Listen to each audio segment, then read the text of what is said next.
The call hit me like a punch to the chest. Michael was gone. Just like that.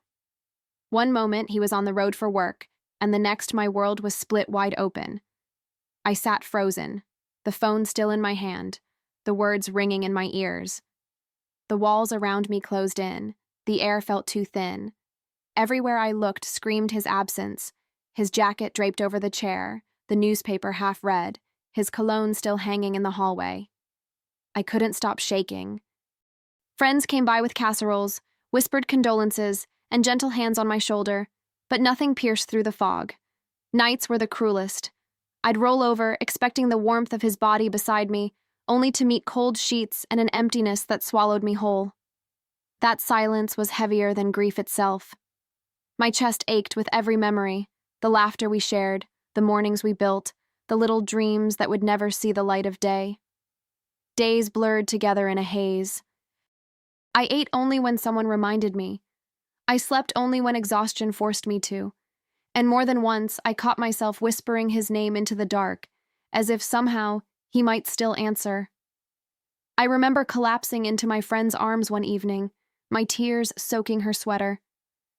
"He left for work and never came back," I sobbed, my voice breaking. "How do I even breathe without him?" She just held me tighter, whispering, "One step at a time, Natalie. Focus on healing." But healing felt impossible when the wound was still wide open, bleeding into every corner of my life. Everywhere I turned was another reminder of what I'd lost. The coffee mug he always used still sat on the counter, untouched. The sound of cars outside made my stomach twist, as if one of them might bring him back. Even the bed, once our safe haven, had turned into a battlefield where sleep and sorrow wrestled every night. I tried to fill the silence with TV, with background noise, but nothing could drown out the truth. And yet, in the middle of all that pain, I found myself clinging to fragments. His smile, his voice, the way he always left the light on for me if I was late. They became lifelines in a storm I didn't know how to survive. I thought grief would consume me whole, but little did I know, something else was waiting to knock the ground out from under me again. Just when I started to think I might be learning how to live with the ache, the phone rang again. It was my lawyer. His voice was careful, almost too careful, like he was walking on broken glass. "Natalie, I know you're not well, but there's something we need to discuss. Could you come to my office?" My stomach dropped. What could possibly be left to take from me? I stared at the receiver long after we hung up, my hands trembling. Part of me wanted to ignore it, to stay wrapped up in my grief and never face another ounce of reality. But something in his tone wouldn't let me. I had to know. I had to face whatever this was, even if it meant tearing open wounds that hadn't even started to heal. So I gathered what little strength I had and promised myself I'd go. Little did I know, that meeting would change everything I thought I knew about Michael, about our marriage, about the life I had built. And what I'd hear in that office would turn my grief into something else entirely. Walking into my lawyer's office felt like stepping into a storm I wasn't prepared for. The room smelled faintly of old paper and polished wood, the kind of scent that usually meant order and stability. But that day, it felt suffocating. I sat down, my palms damp against the armrest of the chair, and tried to steady my breath. He looked at me with eyes full of pity, which only made my heart pound faster. He cleared his throat, hesitating as if he was about to tell me something no one should ever have to hear. "Natalie," he began softly, "I know this is difficult, but I reviewed Michael's will. There's something you need to hear." My pulse raced. My mind clung to logic. 10 years of marriage, a life built side by side. Of course, whatever it was, we'd sort it out. I forced my voice to stay calm. "What do you mean? I was his wife for 10 years. Whatever it is, we'll figure it out." He didn't smile. He didn't reassure me. Instead, he slid a folder across the desk, his hand shaking slightly. "Michael left everything," he said quietly. "Not to you, but to Jessica, his first wife."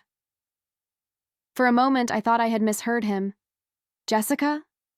My mind scrambled through old memories, trying to place her, Michael's first wife, the one he divorced years before he ever met me. My chest tightened as I shook my head. That has to be a mistake, I whispered, my voice trembling. We were married for 10 years. He built a life with me. He promised me. The words died in my throat, too heavy to carry. But my lawyer's eyes didn't waver. He pushed the papers closer, the black ink glaring up at me like a cruel joke. I wish it were a mistake, Natalie, he said, his voice almost breaking. But it's written clearly. All assets, every settlement, everything, goes to her. My stomach twisted. It felt like the floor had been ripped out from under me, leaving me dangling in midair, gasping for something solid to hold on to. Grief I could handle, barely. But betrayal? Betrayal from beyond the grave? It scorched through my veins, hotter than fire. Michael had looked me in the eyes, vowed to love me, and yet in ink and signature, he had erased me. My grief began to curl into something else, something sharper, darker, and far more dangerous. I gripped the edge of the chair so hard my knuckles turned white. Rage burned through the fog of my grief, and I could hear my own voice rising. Jessica? He divorced her long before me. He married me. He lived with me. How could he leave everything to her? My lawyer just shook his head, his expression pained but resolute. There was no loophole in the pages he laid before me. I wanted to scream, to rip the will into shreds and demand the universe rewrite it. Instead, I sat there trembling, my body caught between heartbreak and fury. It wasn't just about money, it was about erasure. 10 years of my life dismissed as though I had been nothing more than a placeholder, a shadow in another woman's story. I left his office with the papers still echoing in my mind, my heart thundering against my ribs. The tears had dried, but the fire inside me was only getting started. Michael might have betrayed me in death, but I wasn't about to sit quietly and let his lies define me. Something in me snapped that day, and I knew I had to fight back.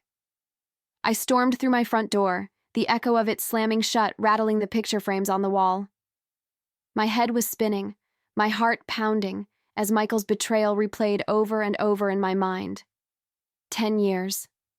10 years of my life poured into a marriage he never truly honored. I whispered into the empty house, my voice raw. 10 years, and he still called her his only love? He married me, lived with me, built a life with me, but kept her in his heart? The walls seemed to close in on me, pressing down with the weight of his lies. Everywhere I looked, his presence mocked me, the books he loved, the shirts hanging in the closet, the life we had stitched together. But instead of feeling like a home, it felt like a stage where I had played the role of wife, while the real story, the one written in his will, belonged to someone else. Grief wasn't enough anymore. It was being devoured by something stronger, sharper. My tears dried on my cheeks, leaving behind the sting of resolve. If Michael thought he could erase me from his life with a single signature, he had underestimated me. I wasn't going to sit in silence and let his betrayal win. The very next morning, I was back in my lawyer's office, my anger carrying me through the door before doubt could catch up. I dropped into the chair across from him, leaning forward, my hands gripping the edge of his desk. "Contest it," I demanded, my voice fierce. "There has to be a loophole, something. 10 years of marriage can't just vanish like smoke." He looked at me with tired eyes, rubbing his temples. "Natalie, I can't. The document is airtight. Michael's will leaves no room for challenge." I felt my throat tighten, but I refused to let the tears win this time. "You're telling me there's nothing? No chance? No fight?" My words cut sharp, more plea than accusation. His pause was long enough to send a spark of hope through me. Then he leaned in, lowering his voice. "Unless..." My breath caught. I narrowed my eyes, holding on to the only thread left. "Unless what?" His fingers tapped nervously on the papers. "Unless you have proof. Something that shows Michael was lying, manipulating, or violating a legal agreement. Without that, my hands are tied." I leaned back slowly, his words circling in my head like vultures. Proof. Something that tied Michael's betrayal not just to my heart, but to the law. My pulse quickened as fragments of memory stirred, moments I had buried to keep our marriage intact. I remembered the late nights, the sudden business trips, the 3 weeks he disappeared with excuses that never added up. My stomach twisted as the truth clawed its way back. My lawyer's gaze stayed fixed on me, waiting for my answer. I met his eyes, steady now, the tremor in my voice replaced by steel. If he broke our vows, if he strayed, then he left behind more than grief. He left me a weapon. For the first time since his death, I felt the faint flicker of power.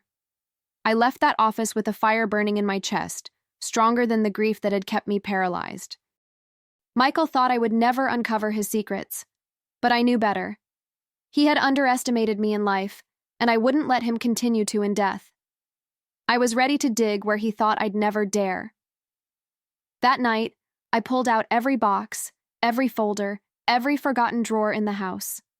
Papers scattered across the living room floor like pieces of a puzzle only I could solve.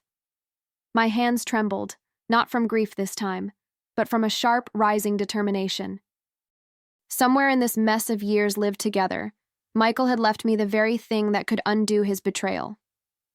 Hours passed as I dug through contracts, old bills, letters, even receipts he thought I'd never notice. My mind replayed that one argument years ago, the night he vanished for 3 weeks. I had my suspicions then, and I'd made him sign a clause, a marriage contract meant to keep him honest. He laughed at the time, swore it was unnecessary. But I remembered the way his pen hesitated before scratching his name across the page. When my fingers finally closed on the folder, my chest tightened.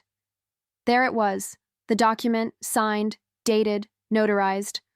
A clause that said if Michael was ever unfaithful, everything would default to me. My hands shook as I held it, but this time it wasn't from weakness. It was from the sheer power of finally having the truth in my hands. The next morning, I picked up the phone with a steadiness I hadn't felt in weeks. When my lawyer answered, I didn't waste a second. "Remember when Michael disappeared for 3 weeks?" I asked, my voice clipped, controlled. I had my suspicions back then. We added a clause to our marriage contract. If he was unfaithful, everything defaults to me. There was a pause on the other end, then his voice rose in disbelief. "Natalie, you still have that contract?" I pressed the folder against my chest, almost daring it to vanish. "Signed and notarized," I said firmly. He thought I'd never use it. But now it's my weapon. I could almost hear the shift in his tone, the spark of possibility. "This changes everything," he murmured. "If we can prove infidelity alongside this clause, his will doesn't stand a chance." For the first time, I smiled. Not the broken, empty smile I'd been wearing for weeks, but one edged with resolve. Michael had left me with nothing, but he had also left me with this. I laid the contract flat on the table, tracing the ink of his signature with my finger. All those years he thought he was clever, slipping away, keeping secrets tucked neatly out of reach. But in the end, it was his own arrogance that armed me. Every line on that page was a promise, and now, a weapon. My grief had a new shape, sharpened into purpose. With my lawyer's guidance, we began to build the case. Phone records, unexplained expenses, hotel receipts, evidence I had once ignored to protect the illusion of our marriage now became ammunition. Each discovery hurt, reopening wounds I had tried to bury. But instead of weakening me, it fueled my determination. If he betrayed me in life, then justice would be mine in death. I tucked the folder back into my bag, the weight of it grounding me. This wasn't just about assets or settlements anymore. It was about reclaiming my dignity, my story, my place. Michael's choices had left me humiliated, but I was ready to step into the light of a courtroom and watch the scales tip in my favor. And Jessica? She had no idea what was coming. The day of the hearing, the courtroom buzzed with a tension so thick it felt like I could slice it with a knife. I walked in, my heels clicking against the polished floor, each step steadier than the last. Jessica was already there, sitting smugly at the table across from me, her lips curved in a smirk that made my blood boil. She looked at me as if I were nothing but an inconvenience in her victory lap. As the judge called the session to order, my lawyer laid out Michael's will, every word dripping with betrayal. Jessica tilted her chin, whispering just loud enough for me to hear. I was his first love. You were just a phase. Everything he had belongs to me now. Her voice was syrupy sweet, like poison hidden in honey. I clenched my fists under the table, refusing to give her the satisfaction of seeing me flinch.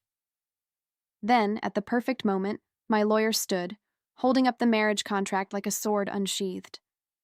My heart pounded in my chest, not with fear this time, but with anticipation. This was it, the turning point I had been waiting for, and I was ready to watch her face crumble. My lawyer's voice was steady, commanding the room. Your Honor, while Michael's will designates Jessica as the sole beneficiary, this binding marriage contract overrides it. Per the non-infidelity clause, all assets legally transfer to Natalie.